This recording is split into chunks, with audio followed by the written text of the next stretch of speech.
चरागों के सफर में दबदबा हो आंधियों का, तो फिर अंजाम जुल्मत के सिवा कुछ भी नहीं होगा। ये दुनिया नफरतों के आखिरी स्टेज पर है, इलाज इसका मोहब्बत के सिवा कुछ भी नहीं होगा। कि दुनिया में ठोकरें उन्हीं को लगती हैं जो चलते हैं, जो पांव तोड़कर बैठ जाते हैं उन्हें कभी ठोकर नहीं लगती है। कि चांद में ढलने, सितारों में निकलने के लिए मैं तो सूरज हूं, बुझूंगा भी तो जलने के लिए। मंजिलों तुम ही कुछ आगे की तरफ बढ़ जाओ, रास्ता कम है मेरे पांव को चलने के लिए।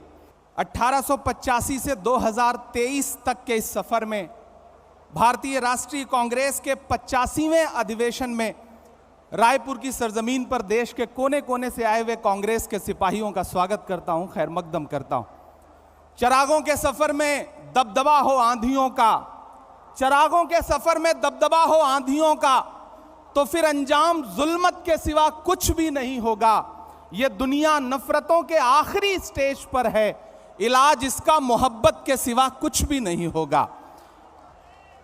मेरी आंखों के सामने बैठे हुए कांग्रेस की बुनियाद के पत्थर आप हैं तो हम हैं, आप हैं तो हमारा वजूद है।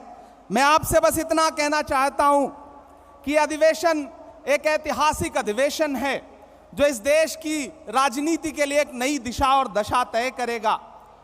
1923 में महज 35 साल में भारतीय राष्ट्रीय कांग्रेस के अध्यक्ष बनने वाले मौलाना अबुल कलाम आजाद साहब कभी कहा करते थे कि दुनिया में ठोकरें उन्हीं को लगती हैं जो चलते हैं, जो पांव तोड़कर बैठ जाते हैं उन्हें कभी ठोकर नहीं लगती है। वो कहा करते थे कि सितारे टूट गए हैं लेकिन सूरज तो चमक रहा है, उससे किरण मांग लो और उन अंधेरी राहों में बिछा दो जहां उजालों की सख्त जरूरत है।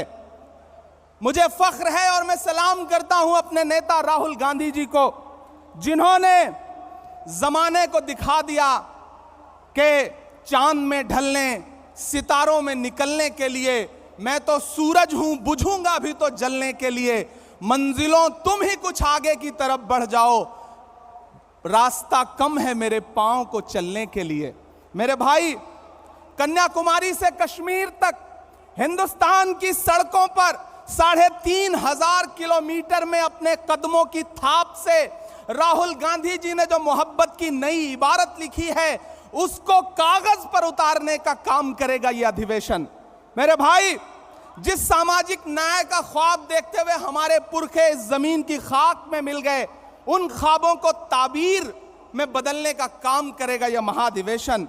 यकीनन मुल्क मुश्किल दौर से गुजर रहा है, सरकारी कलम से जुल्म की नई कहानियां लिखी जा रही हैं।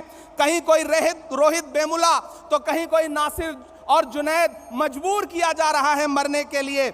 ऐसे में एक पागल भीड़ है जो खड़ी हुई है सब कुछ तहस नहस करने के लिए, संविधान को तहस नहस करने के लिए। ऐसे में हमारी जिम्मेदारी है कि हम देश के संविधान को और लोकतंत्र को बचाएं, क्योंकि हम कांग्रेस हैं। डॉक्टर बाबा साहब भीमराव अंबेडकर कहा करते थे कि यह मुल्क संविधान से चलेगा, तानाशाही से नहीं चलेगा। ऐसे में हम कांग्रेसियों की जिम्मेदारियां हैं कि हम सड़क से संसद तक लड़ रहे हैं और लड़ते रहेंगे। वक्त के हाकिम से बिना डरे हुए उसकी आंख से आंख मिला करके बावाज़े बुलंद आपके बहने वाले हर लहू के कतरे का हिसाब मांगते रहेंगे। मैं आखिर में बस आपसे इतना कहना चाह रहा हूं कि डरिए मत। भारतीय जनता पार्टी का सबका साथ सबका विकास का नारा झूठा है, खोखला है। बेटी बचाओ बेटी पढ़ाओ का नारा खोखला है, झूठा है। हमारी जिम्मेदारी है, हमारे पुरखों ने इस देश को संविधान दिया, लोकतंत्र दिया, उसे हम बचाएंगे। इन 1885 से 2023 के सफर में डरना नहीं है, आगे बढ़ना है, क्योंकि ये जमीन तब भी निगल लेने पर आमादा थी। पांव जब टूटती शाखों पे उतारे हमने। इन मकानों को खबर है न मकीनों को खबर, उन दिनों की जो खलाओं में गुजारे हमने। हाथ ढलते गए सांचे में तो थकते कैसे, वक्त के साथ नए नक्श निभाए हमने। कि ये आवाजें बुलंद और बुलंद, बामोदर और जरा और संवारे हमने। आज की रात बहुत गर्म हवा चलती है, आज की रात ना फुटपाथ पे नींद आएगी। सब उठें, मैं भी उठूं, तुम भी उठो, तुम भी उठो, कोई खिड़की इसी दीवार में खुल जाएगी। बहुत शुक्रिया, बहुत धन्यवाद।